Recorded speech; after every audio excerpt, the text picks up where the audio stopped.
Good morning, students. Welcome to our SST class. This is your geography class and we are taking our first chapter, resource. So in this topic, in this lesson, we are going to cover a lot of things.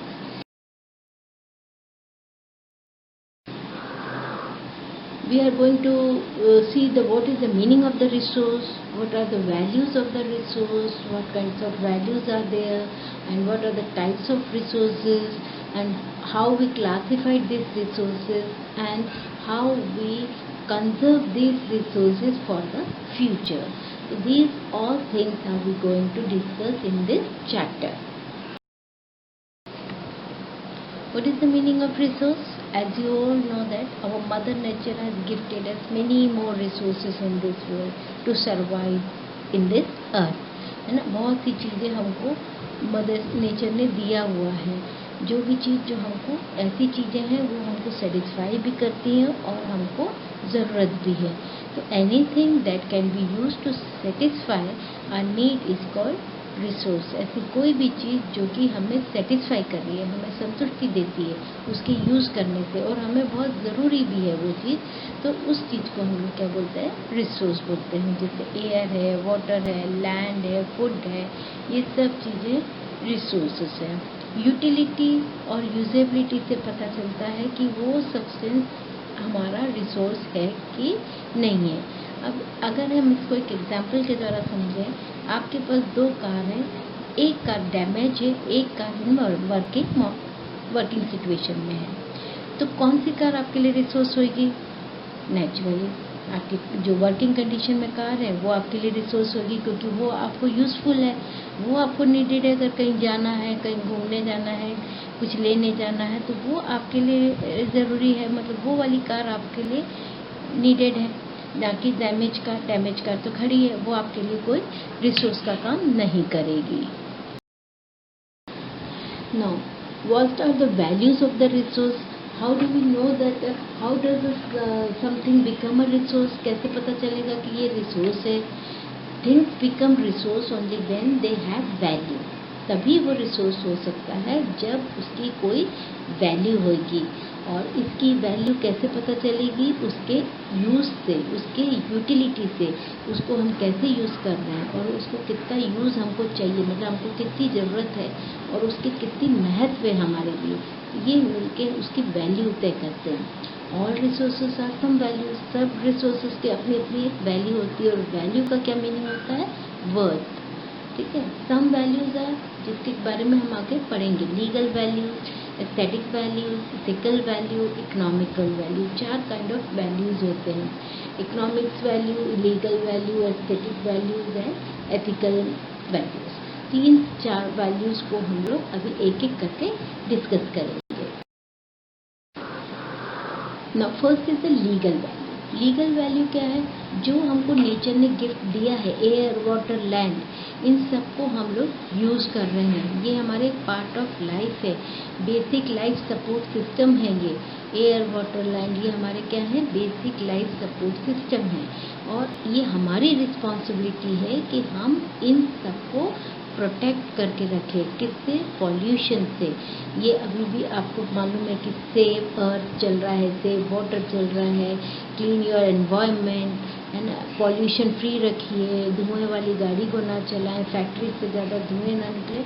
All these things का क्यों किया जा रहा है? क्योंकि हमको हमारे ये जो रिसोर्सेस हमको जो नेचर ने दिया है, इसको हमको प्रोटेक्ट करना है. तो इन सब की क्या वैल्यू होती है? इन सब की एक लीगल वैल्यूज होती है.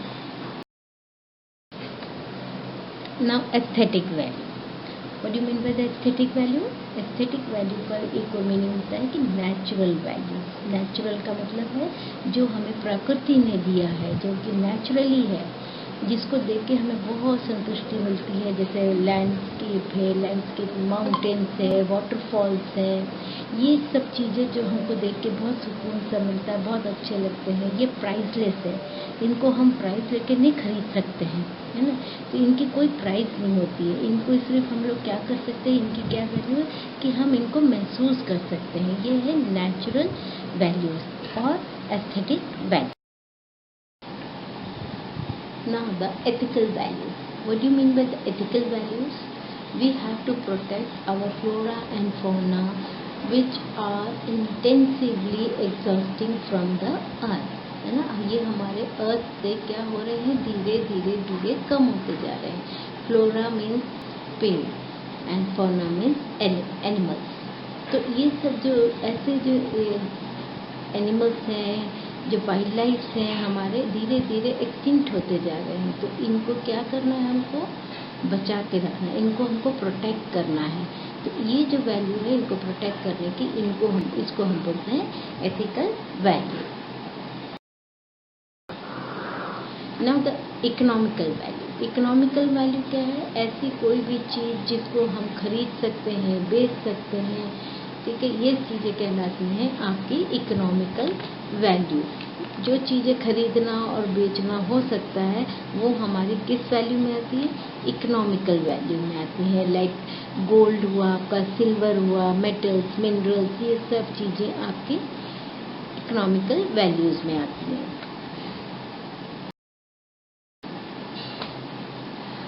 अब रिसोर्स को क्लासिफाई करा गया है, मतलब रिसोर्स को अलग अलग एक क्लासिफाई किया गया है कि इस रिसोर्स को हमने इसमें रखा है, ऐसे रिसोर्स को क्लासिफाई करा है. कितने भागों में क्लासिफाई करा है, 3. क्लासिफाई कितने भागों में करा है, 3.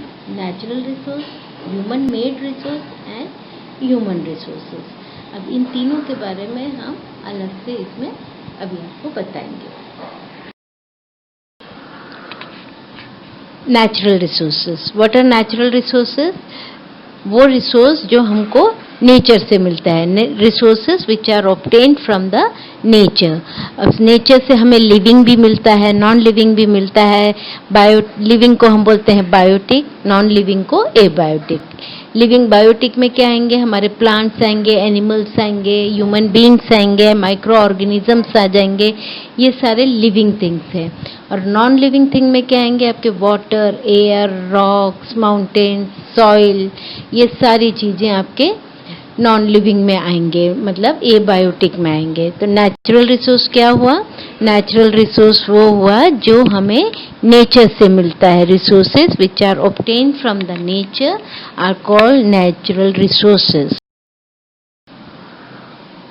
अब नेचुरल रिसोर्सेज को भी फर्दर क्लासिफाई किया गया है. उनको किस बेस पे क्लासिफाई करा है, उनको उनके अलग अलग ग्रुपों में बांटा गया है. पहला है on the basis of origin, second है on the basis of renewability, on the basis of stage of development and on the basis of distribution. इन 4 बेसिस में अपने नेचुरल रिसोर्सेज को क्लासिफाई किया गया है. अब हम इनको एक एक करके आगे पढ़ेंगे. On the basis of origin. On the basis of origin में हम रिसोर्सेज को 2 भागों में बांटते हैं, बायोटिक एंड एबायोटिक. एबायोटिक और बायोटिक दोनों आपने पहले भी पढ़ा है कि biotic means living, abiotic means non living. तो बायोटिक क्या है, which comes from living beings. Like आपके मिल्क है, फिशरीज है, फ्लोरा फौना है, आपके लेदर हैं, टिम्बर्स हैं, ये सब आपके बायोटिक रिसोर्सेज में आते हैं. एबायोटिक रिसोर्सेज में क्या है, जो कि विच comes from non living things, like soil हुआ, रॉक्स हुआ, मेटल्स हुए, एयर, मिनरल्स, दीज और आर एबायोटिक रिसोर्सेज जो कि हमको नॉन लिविंग थिंग से मिलते हैं. The next is on the basis of renewability. On the basis of renewability, the natural resources can be divided into renewable and non-renewable resources. इनको भी हम 2 भागों में बांटते हैं, renewable and non-renewable resources. Renewable resources are those resources which get renewed quickly and they are unlimited. Means renewable resources को हम अगर जितना भी यूज़ करेंगे वो ख़त्म नहीं होगा, वो रिन्यू हो जाता है फिर से और वो अनलिमिटेड है ना, उसकी कोई लिमिट नहीं है. जैसे फॉर एग्जांपल सनलाइट, उसको कितना भी यूज़ कर लीजिए आप, सनलाइट रहेगी, है ना. विंड है, हवा, एयर, जितना भी यूज़ कर लो ख़त्म नहीं होगी. वाटर को जितना भी यूज़ कर लो ख़त्म नहीं होगा, है ना. लेकिन ये सब चीज़ें क्या हैं, बहुत अनलिमिटेड है और बहुत जल्दी रिन्यू हो जाती है। Now, non-renewable resources. What is non-renewable resources? Non-renewable resources are those resources which are limited in stock. Renewable में देखा कि वो अनलिमिटेड होते हैं, लेकिन नॉन रिन्यूएबल में क्या है, ये लिमिटेड स्टॉक रहता है, ये रिन्यू इतनी जल्दी नहीं हो सकते हैं। तो अगर एक बार ये एग्जॉस्ट हो गए तो इनको 1000 ईयर्स लग जाएंगे रिन्यू होने के लिए। तो जैसे कोल है, petroleum, coal and petroleum are non-renewable resources. These resources are found in millions of years and hence will get exhausted sooner or later.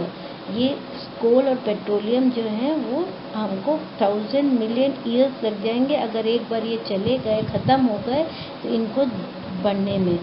इसलिए इन सब का यूज़ हमें कैसे करना है, थोड़ा केयरफुली करना पड़ेगा ताकि ये आने वाले फ्यूचर को भी मिल सके। Now, on the basis of stage of development, under this we have categorized two resources, actual resources and the potential resources. Actual resource whose quantity is known and which are being used at present are called actual resources. ऐसे resources जिनकी quantity हमें मालूम है, ये कितने साल तक और रह सकता है, ठीक है, और इनको हम एट प्रेजेंट अभी यूज़ कर रहे हैं। इन फ्यूचर में भी ये एग्जॉस्ट हो सकते हैं, पर लेकिन एट प्रेजेंट हम लोग इसको यूज़ कर रहे हैं। ऐसे रिसोर्सेज को हम एक्चुअल रिसोर्स कहते हैं। Next is the potential resource. Potential resource क्या होते हैं? वो resources whose entire quantity may not be known, हमें पूरी चीज़ें नहीं मालूम है कि वो कितनी क्वांटिटी में है वो रिसोर्स हमारे पास, पर लेकिन अभी हम प्रेजेंट में यूज़ नहीं कर रहे उसको। मे बी पॉसिबल कि हमारे टेक्नोलॉजी इतने डेवलप नहीं होंगे कि उन रिसोर्सेज को हम लोग यूज़ कर लें, है ना, लेकिन इनका हम इतना मालूम है कि ये हम यूज़ कर सकते हैं इन फ्यूचर, ठीक है। जैसे कि हमारे टाइडल एनर्जी है, हाइड्रो इलेक्ट्रिसिटी है, पानी से, मतलब आज से 100 साल पहले किसी ने सोचा नहीं था कि हम इलेक्ट्रिसिटी भी बना सकते हैं पानी के बेस से, पानी से।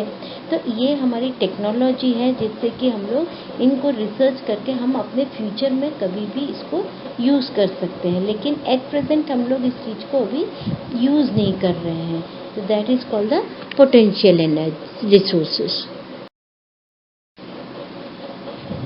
Now the next is on the basis of distribution.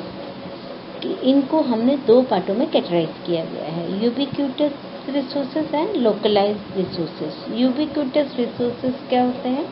Those resources which are found everywhere, सब जगह पे मिल सकता है कि आप दुनिया के कोई भी कोने में जाइए आपको ये रिसोर्सेज हमको मिल जाते हैं। एयर है, लाइट है, वाटर है, एक्सेट्रा, ये सब चीज़ें हमको वहाँ पे मिल जाते हैं। Now the next is the localised resources. Localised resources क्या होते हैं? These are the resources which found only in a selected areas. ये कुछ सिलेक्टेड एरियाज में ही मिलते हैं। These are actually mineral materials, है ना, ये एक्चुअली में क्या होते हैं? मिनरल मटेरियल्स ही होते हैं जो कि हमको एक सिलेक्टेड एरियाज में मिलते हैं और जो मैन के लिए यूज़फुल होते हैं, जैसे कॉपर है, आयरन है, आपका टिन है, सिल्वर है, गोल्ड है, एक्सेट्रा, ये सब चीज़ें क्या हैं? लोकलाइज्ड है कि कुछ सिलेक्टेड एरियाज में ही ये हमको मिलते हैं। Okay, the next is human made resource. Sometimes certain things found in nature in their original form have no usability और utility. So knowledge, idea and technology developed by man help convert them into a resource. मतलब कुछ चीज़ें ऐसी होती हैं जो कि हम रिसोर्स के नेचुरल को यूज़ नहीं कर सकते हैं, हम मैन ही इसने अपने आइडिया, नॉलेज और टेक्नोलॉजी को यूज़ करके उसको एक रिसोर्स में कन्वर्ट करा। जैसे कोल है, पेट्रोलियम है, आपके आयरन ओर है, इन सबको कन्वर्ट करा, एक्सट्रैक्ट करा, तब कहीं जाके ये हमको यूज़ करने के काम आए और ये रिसोर्स हुए। People use natural resources, people ने ही नेचुरल रिसोर्सेज को यूज़ किया। क्यों? Building, roads, bridges, machinery, vehicle, ये सब बनाने के लिए। These all are called the human made resources, ये भी रिसोर्सेज है क्योंकि ये हमारे यूज़ आ रहे हैं। और पर इनको किसने बनाया? नेचुरल रिसोर्सेज तो है, लेकिन इनको बनाया किसने है? बिल्डिंग, रोड्स, ब्रिजेस, ह्यूमंस ने बनाया है। That's why it is called human made resources. Technology is also a human made resource because it is developed by human being to make their life easy। इसको human ने ही बनाया है। क्यों बनाया? क्योंकि अपनी लाइफ को और इजी वो कर सके। Now the next is human resource. This resource is very special as human beings can make the best use of other natural resources through their intelligence, knowledge, skill and the technology developed by them। है ना, ये resource क्या है? बहुत useful है, बहुत special है क्योंकि हम ह्यूमन बींग्स ही एक रिसोर्स है। हमारे स्किल, नॉलेज, इंटेलिजेंस, इन सब को मिला के हम लोग रिसोर्स माने जाते हैं। जैसे डॉक्टर्स हैं, इंजीनियर्स हैं, टीचर्स हैं, a group of human beings है, किसी कंपनी में काम करने वाले लोग हैं, ये सारे सब मिलके क्या बनते हैं? ह्यूमन रिसोर्स बनते हैं। Education and health are the two main factors through which an ordinary man change into a resource. Education और हेल्थ, ये दो ऐसे फैक्टर्स हैं जो कि इंसान को ह्यूमन रिसोर्स में चेंज करते हैं। Now the next is conservation of resources. As we all know that the resources are very important, but the reckless use of the resources leads to an end of these resources. That is why we have to conserve the resources. Due to combined effect of population growth, increasing wealth, economic development and population growth, the technology field, the demand of resources is growing more and more. In such a situation, there is a fear that non-renewable natural resources will get exhausted. So in the future, where our future generation will left with very limited resources or no resources. तो conservation resources क्यों करना पड़ेगा हमको? क्योंकि हम जो इस लापरवाही से इसको यूज़ कर रहे हैं और इसको इसी तरह से अगर हम लोग ने यूज़ करा लापरवाही से, तो ये क्या होगा? एक दिन ये सब एग्जॉस्ट हो जाएंगे, ख़त्म हो जाएंगे। और जो हमारा फ्यूचर में आने वाले जो जनरेशन है उन लोग के लिए लिमिटेड रिसोर्स ही रह जाएगा या फिर रिसोर्स नहीं रह पाएगा। So we have to conserve the resource. For the conservation of resource, sustainable development is required. Conservation करना है तो क्या जरूरी पड़ेगा हमको? सस्टेनेबल डेवलपमेंट होता है, रिक्वायर्ड है। सस्टेनेबल डेवलपमेंट क्या होता है? Sustainable development is the process of development in which resource are used wisely without wasting them और डैमेजिंग द एनवायरनमेंट। कि हम सस्टेनेबल डेवलपमेंट में हम रिसोर्सेज को ऐसे यूज़ करते हैं, ऐसे वाइजली यूज़ करते हैं कि उसका यूज़ ज़्यादा से ज़्यादा हो, वेस्ट कम हो और डैमेज हमारे एनवायरनमेंट को भी कम हो। इसके लिए 3 R's हैं जो कि reducing, recycling and reuse. Recycling हम किसकी कर सकते हैं? जिसको कि हम दोबारा कर सकते हैं, पेपर से। रीयूज वाटर है। और रिड्यूस हम पॉल्यूशन को कर सकते हैं, रिड्यूस। तो ये सब चीज़ों से हम लोग कंजर्व कर सकते हैं अपने रिसोर्स को। The last one is principles of sustainable development. कौन कौन से प्रिंसिपल्स हैं उनको अपन अब देखते हैं। Respect and care for all forms of life. जितने भी लिविंग, नॉन लिविंग जो लाइफ्स हैं उनको बचा के रखना। ह्यूमन बींग्स को एक सुप्रीम क्रिएशन कहा जाता है, तो ये हमारी जवाबदारी है कि जो बाकी लाइफ फॉर्म्स हैं उनको बचा के रखें। Improve the quality of human life. हम डेवलपमेंट क्यों करते हैं? ताकि ह्यूमन लाइफ इम्प्रूव हो सके। Conserve the earth's vitality and diversity. Earth की जो वाइटिलिटी है यानी कि जो लाइफ है, डाइवर्सिटी यानी जो विभिन्नता है, उसको बचा के रखें। Minimise the depreciation of natural resources. जो नेचुरल रिसोर्सेज है उसको डिप्रिएशन होने से बचाए या कम करें उसको। Change personal attitudes and practice towards environment. हमारा जो एटीट्यूड है एनवायरनमेंट के प्रति उसको ऐसा होना चाहिए हमारा एटीट्यूड कि एनवायरनमेंट को नुकसान ना पहुँचे। Enable communities to care of their own environment, और हर कम्युनिटीज़ को इस चीज़ के लिए अवेयर करना या जागरूक करना कि अपने अपने एनवायरनमेंट की वो लोग खुद केयर करें। So these all are the principle of sustainable resources. So here our lesson is going to be completed. अब क्वेश्चन आंसर्स रहेंगे, ये भी मैं आपको 1-2 दिन में दे दूँगी। Okay, bye.